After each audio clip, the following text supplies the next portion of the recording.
Morgen, meine Lieben!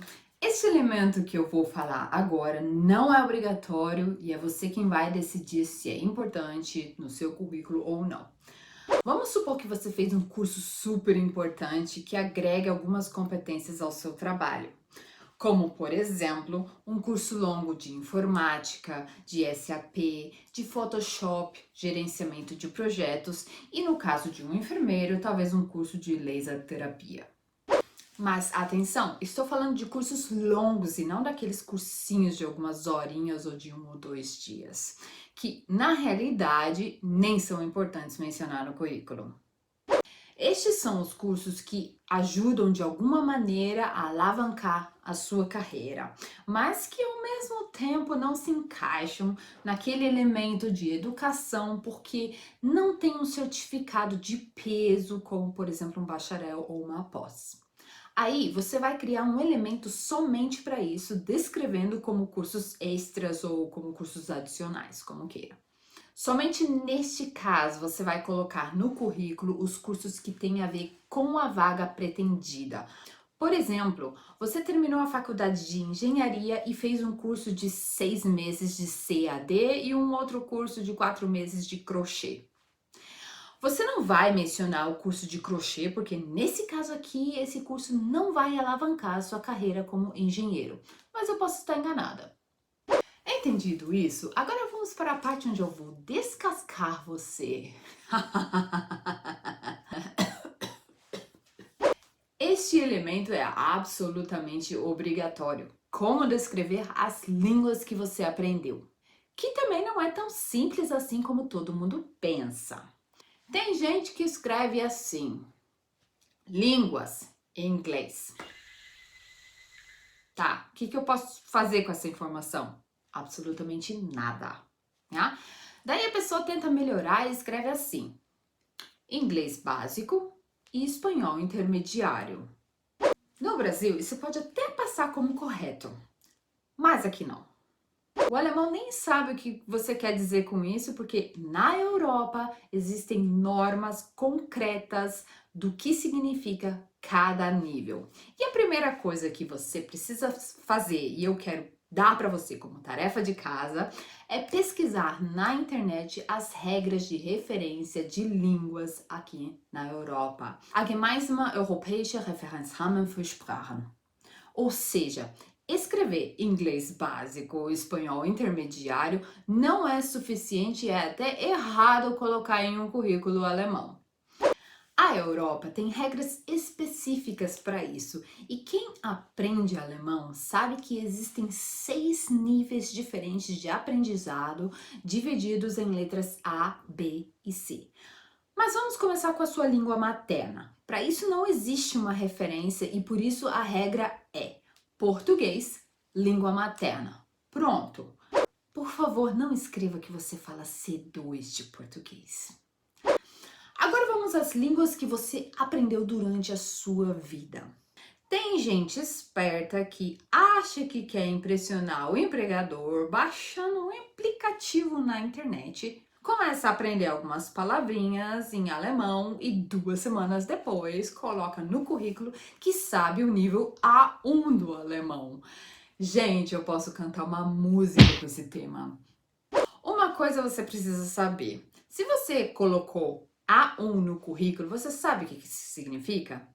Significa que você não somente começou o nível A1, como também completou este nível. Ou seja, se você não puder pelo menos mostrar para o empregador um certificado de conclusão do nível A1, então retire essa informação do currículo. Isso não impressiona ninguém. Ainda mais porque na hora da entrevista o empregador vai fazer perguntas deste nível e você só vai responder Hallo e Guten Tag. Aí vai ficar vergonhoso para você mesmo, né? Quer impressionar o empregador? Não coloca no currículo que está aprendendo o A1, porque você ainda nem tem um certificado, mas assim que tiver uma oportunidade, na hora da entrevista, fale algumas palavrinhas ou frases em alemão, que não seja Hallo e Guten Tag, para o empregador ver que você está super interessado. Lembre-se que só a partir do fim do A2 é que você pode talvez ter uma conversa muito básica com o empregador. Como, por exemplo, dizer para ele que sua bicicleta está quebrada, que você comeu arroz com feijão ontem e falar que no futuro você quer ser astronauta. Talvez essa informação não ajude na sua carreira como enfermeiro. Acredite, eles percebem que você leu 2 horas antes as palavras Guten Tag e Hallo para poder impressionar. Até eu sei falar em chinês bom dia e olá. E nunca colocaria no currículo que eu sei falar chinês no nível A1. Gente, usa lógica, tá?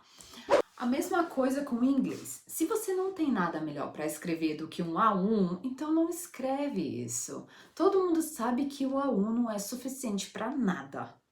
Agora vamos rapidinho ao currículo Europass. O preenchimento da língua no Europass é uma das coisas que eu particularmente e sinceramente não gosto e aconselho a mudar a maneira de você usar. Eu vou explicar.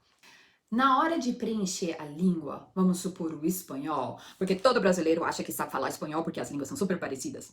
Você tem a possibilidade de, no Europass, escolher qual o nível da língua que você fala nas 4 categorias existentes, que é na escrita, no entendimento, na leitura e oral. Muita gente daí assinala assim, que fala A2, que entende C1, que lê C2 e escreve A1. Bullshit! Ou você tem o nível exato para todos os módulos ao mesmo tempo, ou você não tem esse nível. Pronto! Só porque você assiste filmezinhos no Netflix em inglês ou espanhol e acha que entende o B1, não significa que você tem esse nível para todos os módulos. Ou você acha mesmo que algum empregador procura pessoas que sabem escrever no nível B2, mas o restante já basta o A1? Oi? Se você fala espanhol no nível A2, entende C1, sabe ler C2, escreve em A1, então seu nível de espanhol é obviamente o nível A1. Porque para obter um certificado do nível B2, por exemplo, você vai precisar também ter o nível B2 em todos os módulos. Por isso, se você for usar a nomenclatura no Europass, a dica, use somente um nível para todos os módulos da língua escolhida e não diferentes níveis para a mesma língua, ok? E atenção, hoje em dia todo mundo acha super legal colocar o conhecimento de línguas em uma estrutura moderna como essa aqui. Para a língua isso não se aplica. Porque como você acabou de aprender, na Europa existem regras específicas para isso. Aqui precisamos saber exatamente qual o nível que você tem e não quantas bolinhas você aprendeu. Bem, por enquanto é isso. No próximo vídeo, que será o último da série Currículos, eu vou explicar sobre os hobbies e como colocar a sua assinatura. A propósito, se você gostou dessa série, dê um like, porque eu estou planejando uma série sobre a carta de apresentação e gostaria de saber se existe interesse ou não, ok? Aguardo você e bis zum nächsten Mal!